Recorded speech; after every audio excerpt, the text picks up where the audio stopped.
धरती का विकास और उसमें हो रहे बदलाव करोड़ों साल से निरंतर चले आ रहे हैं। इंसान और जीव जंतुओं के विकास से पहले धरती का स्वरूप कुछ और ही था। आज जिस पृथ्वी की शक्ल हम मानचित्र में देखते हैं, असल में वो अपने शुरुआती समय में बिल्कुल अलग थी। ये तो हम सभी जानते हैं कि शुरुआत में पृथ्वी जलते हुए आग के गोले के समान थी, जो वक्त के साथ साथ धीरे धीरे ठंडी हो गई। फिर चंद्रमा के निर्माण के साथ धरती पर बारिश और मौसम की शुरुआत हुई। महासागरों का जन्म हुआ और रेंगने वाले जीव पैदा हुए। ये तो हुआ धरती पर जीवन की शुरुआत का एक छोटा सा परिचय। लेकिन क्या आप जानते हैं कि इस पृथ्वी पर अलग अलग देश कैसे बने? भारत का जन्म कैसे हुआ? क्या मानचित्र में नजर आने वाली विभिन्न देशों की बनावट हमेशा से ऐसी ही थी?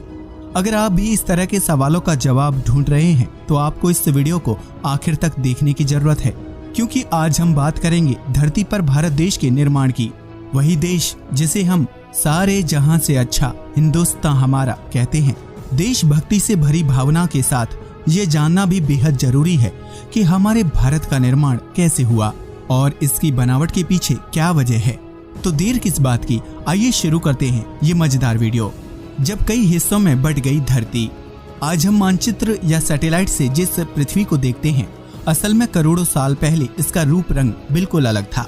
आज से 225 मिलियन साल पहले धरती पर मौजूद हर भाग आपस में जुड़ा हुआ था, यानी किसी देश की कोई सीमा या खंड नहीं था। सब कुछ भूमि का एक बड़ा हिस्सा था। धरती के इस विशाल महाखंड को पेंजिया नाम से जाना जाता था, जिससे टूटकर अलग हुए देश आज विभिन्न नामों से जाने जाते हैं। समुद्र के पानी में तैरते हुए जमीन के ये हिस्से एक जगह से दूसरी जगह जाने लगे और मीलों दूर जाकर रुक गए। धरती के इस महाखंड के टूटने की शुरुआत दक्षिणी गोलार्ध में मौजूद अंटार्कटिक सर्कल से हुई थी, जिसके बाद अंटार्कटिका, भारत, ऑस्ट्रेलिया, दक्षिण अमेरिका और अफ्रीका जैसे देशों के खंड टूटकर अलग होने लगे। पृथ्वी के गर्भ में प्लेट्स के खिसकने की प्रक्रिया लगातार चलती रहती है। यही कारण है कि जब महाखंड से टूटकर कई खंड बने तो वो धरती में बदलाव का कारण बने। करोड़ों साल पहले जब महाखंड टूटा तो उसके दो भाग हो गए, जिसके दक्षिणी हिस्से को गोंडवाना लैंड और उत्तरी हिस्से को लोरेसिया के नाम से जाना जाता था। धरती के इन दोनों हिस्सों के बीच समुद्र की जिस खाई का निर्माण हुआ उसे परमो ट्राइएसिक नाम दिया गया। ये प्रक्रिया अपने आप में इतनी अद्भुत थी कि इसे पूरा होने में करोड़ों साल का वक्त लग गया। बाद के सालों में लोरेसिया से अलग हुए भूमिखंडों से यूरोप, एशिया और नॉर्थ अमेरिका जैसे देशों का निर्माण हुआ, जबकि गोंडवाना लैंड से अलग हुए हिस्से अफ्रीका और ऑस्ट्रेलिया के नाम से जाने गए। इस तरह धरती का एक महाखंड टूटकर कई देशों के निर्माण की वजह बन गया। भारत का निर्माण। वर्तमान में भौगोलिक रूप से भारत एशिया का हिस्सा है, लेकिन करोड़ों साल पहले भारत का यह टुकड़ा गोंडवाना लैंड का हिस्सा था। जब भारत का भूमि टुकड़ा गोंडवाना लैंड से अलग हुआ तो अंदरूनी प्लेट्स की वजह से वो धीरे धीरे एशिया की तरफ बढ़ने लगा। कई सालों तक चले इस सफर के बाद आखिरकार भूमि का वो हिस्सा वर्तमान के लद्दाख से जा टकराया और उससे जुड़ गया।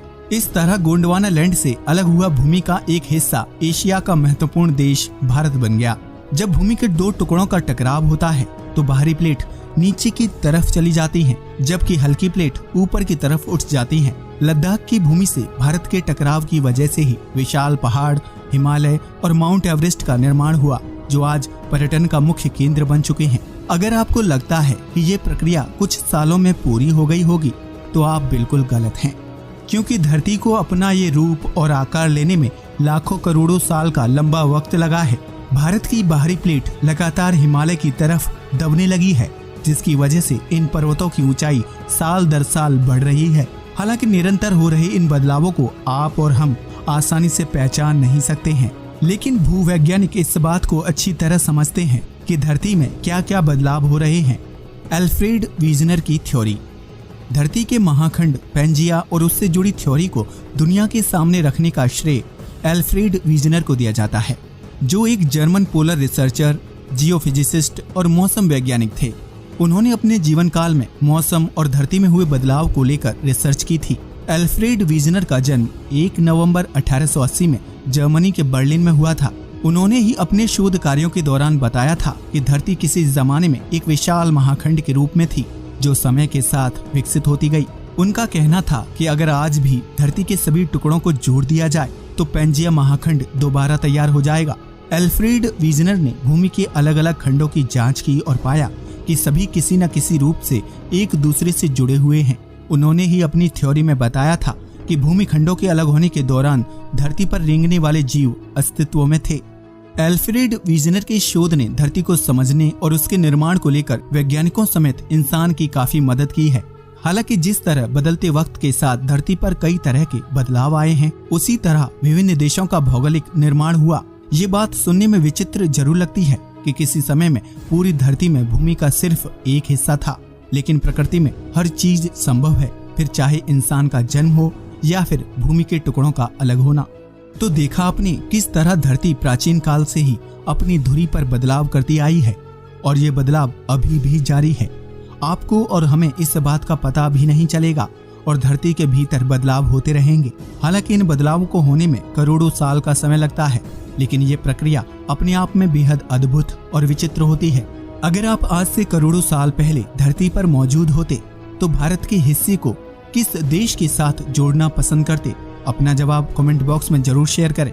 आज के लिए बस इतना ही। वीडियो अच्छा लगा हो तो प्लीज इसे लाइक और शेयर करें, साथ ही चैनल को भी सब्सक्राइब करें। जय हिंद दोस्तों।